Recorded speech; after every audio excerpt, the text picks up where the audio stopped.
Bien, bonjour, merci à la SFP pour l'invitation. Donc, comme le sujet est assez vaste, je vais me localiser sur les complications des malformations veineuses sur le plan thrombotique, parce que ça peut tous vous concerner, et puis sur le plan de la compression aussi, bien sûr. Donc, j'ai 300 secondes, je vais essayer de rester dans le truc. Je n'ai pas de conflit d'intérêt. Alors, dans notre service, on travaille un petit peu comme à Toulouse. Donc, on a une consultation multidisciplinaire des malformations vasculaires qui a été créée à peu près la même date, et chose particulière par un pédiatre qui s'appelait Pedro Montoya, qui était spécialisé dans les malformations vasculaires. Donc, notre recrutement, c'est à peu près 50% de malformations veineuses. Et j'aime bien le petit schéma à gauche, il a été fait pour les enfants. Il a été dessiné par des enfants dans le cadre de la consultation multidisciplinaire de Marseille. Et ce petit schéma résume toutes les malformations. La malformation veineuse, je vous rappelle que c'est une malformation à flux lent. Et c'est très important pour les traitements qui suivent. La localisation de ces malformations, eh bien c'est surtout les membres inférieurs, mais en fait, n'importe quel site anatomique eh bien, peut être concerné. Alors la présentation clinique, donc la plus fréquente des malformations, donc les malformations vasculaires, on voit quelquefois les patients parce qu'un jour ils ont eu mal, ils ont fait une thrombose, etc. Mais ça dépend où elle est située, soit elle est en pleine figure. C'est plus facile à faire le diagnostic rapidement. Par contre, tout ce qui est intramusculaire, voire intra-articulaire, c'est un peu plus compliqué.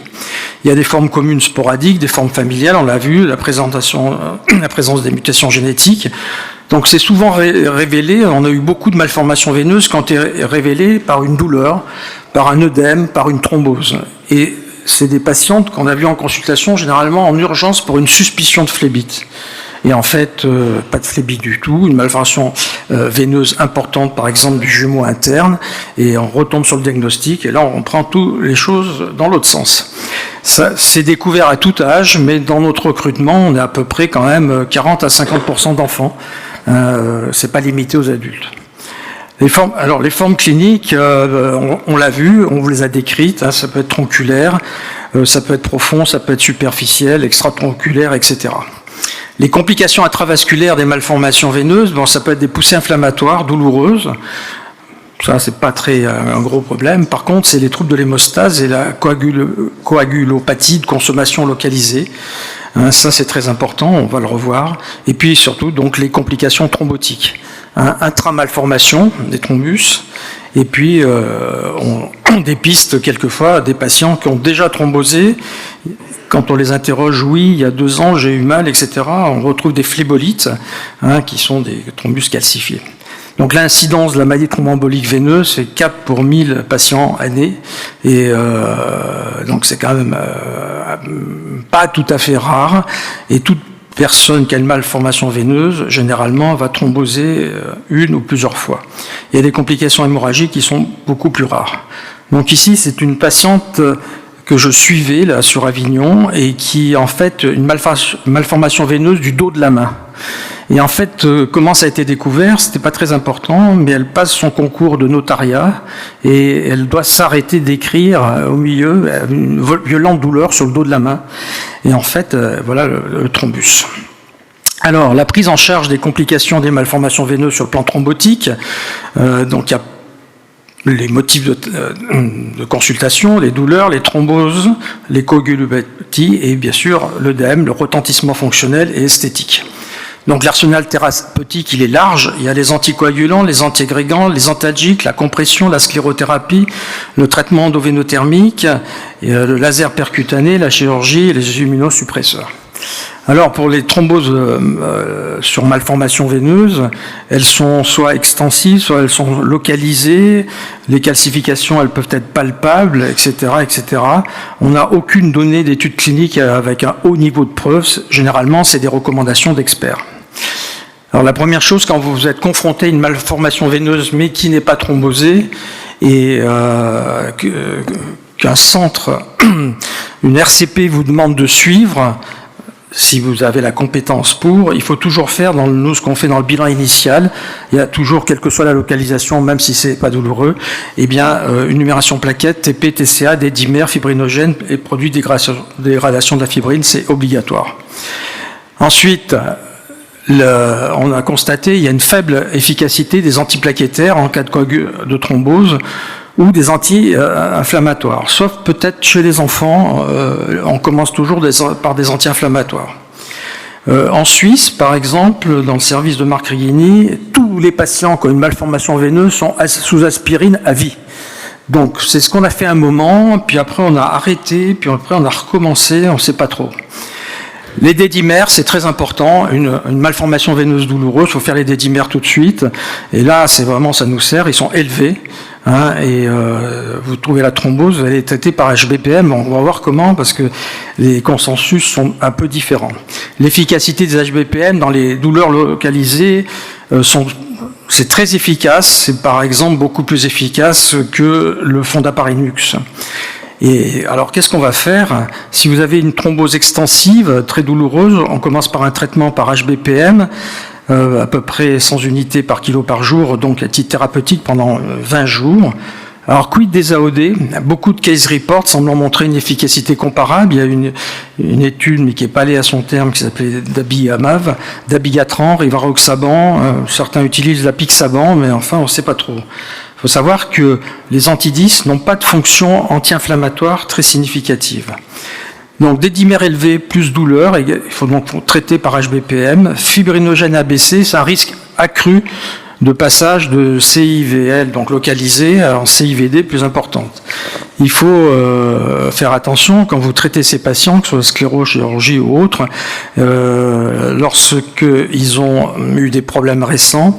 Donc nous, on encadre les gestes par une HBPM à 100 unités par kilo par jour pendant 10 jours avant le geste et 20 jours en post-procédure. Et puis, bien sûr, il y a un intérêt majeur de la compression.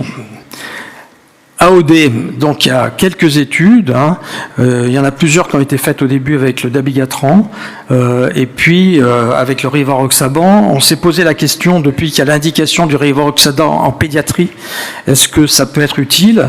Je vous rappelle que si vous voulez utiliser le Rivaroxaban chez les enfants très très jeunes, ils doivent être prescrits par un pédiatre. On n'a pas le droit, nous, de le prescrire. Donc il y a une amélioration des douleurs, des modifications des constantes biologiques, oui. Il n'y a pas eu d'événements hémorragiques sévères qui ont été décrits. Donc voilà la proposition qu'on peut faire. S'il n'y a pas de coagulopathie, une forme limitée, pas de consensus, HBPM, dose préventive, 2 à 3 semaines. S'il y a une coagulopathie, donc des anomalies sur le plan d'hémostase, une forme limitée, c'est plutôt une HBPM à titre curative, à peu près par 15, 20, 21 jours, en préventif, mais après on peut passer en curatif si ça ne marche pas. Par contre, il y a une atteinte tronculaire, comme on vous a montré tout à l'heure, et atteinte du réseau veineux profond, c'est HBPM curatif pendant 4 à 6 semaines. Si thrombose récidivante, on peut relayer on l'a fait un moment par les AVK, et maintenant on le fait par les AOD. Alors full dose, low dose, on n'en sait rien, c'est au cas par cas. Donc on va terminer par la compression. La compression, c'est un traitement médical de toutes les malformations, enfin suivant bien sûr leur topographie. Ça réduit le volume de la malformation, ça diminue les douleurs, ça prévient la thrombose, ça réduit l'œdème, c'est un traitement de prévention des troubles trophiques, réduction des saignements et protection contre les traumatismes. Donc c'est un traitement de première intention de des malformations veineuses affluentes, mais le niveau de preuve reste faible. C'est un peu la même chose avec les autres lésions. Donc la particularité de la compression en cas de malformation veineuse, d'abord ça touche l'enfant et l'adulte, les morphotypes sont atypiques. Quand vous prescrivez une compression pour une malformation veineuse, c'est pas du tout les mêmes objectifs que pour une phlébite, des varices et tout ça n'a rien à voir. Il va falloir cibler la lésion et faire une surcompression à un endroit bien particulier, on va voir comment. Donc, il faut prendre des mesures. Donc, on a une orthopédiste dans la consultation multidisciplinaire. Choix au cas par cas, il y a plusieurs choses, l'orthèse, et je vous conseille le guide de la compression des malformations vasculaires de la SFMV. Donc les orthèses de compression, c'est soit du tissage circulaire, soit du tissage rectiligne. L'action de la compression rectiligne, c'est compression-contention, alors que l'autre, c'est que la compression. Donc il faut des centres orthopédiques spécialisés, c'est sur mesure. Le seul problème, c'est qu'il y a un reste à charge qu'on appelle le RAC pour les patients, qui est de plus en plus important. La force de la compression, ça va de 1 à 4, et il y a différentes marques sur le marché. Donc des exemples, ça peut être juste au niveau des doigts, pour des malformations. Je vais monter un exemple. Premier exemple, garçon de 6 ans, malformation veineuse du pied gauche, douleur récurrente plus thrombose, donc des dimères élevés. Donc on lui a fait faire une soquette de compression sur mesure, mais avec une compression renforcée sur la voûte plantaire. Et ça marchait très bien. Autre exemple, c'est d'une fillette de 7 ans, malformation veineuse localisée en regard de la 2e phalange et 3e phalange du doigt, donc douleur, etc. On lui a fait faire un doigtier de compression sur mesure, tissage rectiligne, Juso Expert 2, classe 2, et ça a très bien marché aussi.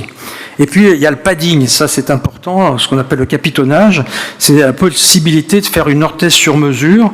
On ajoute un dispositif de capitonnage qui sera localisé en regard de la malformation. Et ça donne d'excellents résultats. Donc le guide de compression, je vous en ai parlé, je termine. Donc il y a une prise en charge multidisciplinaire, comme on vient de vous le montrer, c'est vraiment important. La plus fréquente des malformations, donc c'est la malformation veineuse. Il y a des associations maintenant de mutations génétiques. Elles sont la plupart du temps ces malformations veineuses révélées par une complication. Le Doppler en première intention est important. On avait donc publié des standards de qualité. Un écho-Doppler pour une malformation veineuse, ça prend au moins 30 à 40 minutes. C'est pas, oui, j'appuie, tout ça. Il faut voir exactement la localisation, s'il y a des relations avec le système profond, etc., etc. L'IRM, on vous l'a montré, tout à fait d'accord, c'est indispensable, le scanner ne sert à rien. Le panel thérapeutique, il est large, mais pour l'instant, il n'y a pas vraiment de recommandations, donc chacun fait un petit peu sa cuisine. La sclérothérapie, c'est le traitement de référence. Bien sûr, il y a l'intérêt du laser et des nouvelles générations, etc., mais ça, c'est pas de ma partie. La partie suivante arrive. Voilà, et je vous rappelle notre prochain congrès à Dijon. Merci. Merci Jean-Pierre.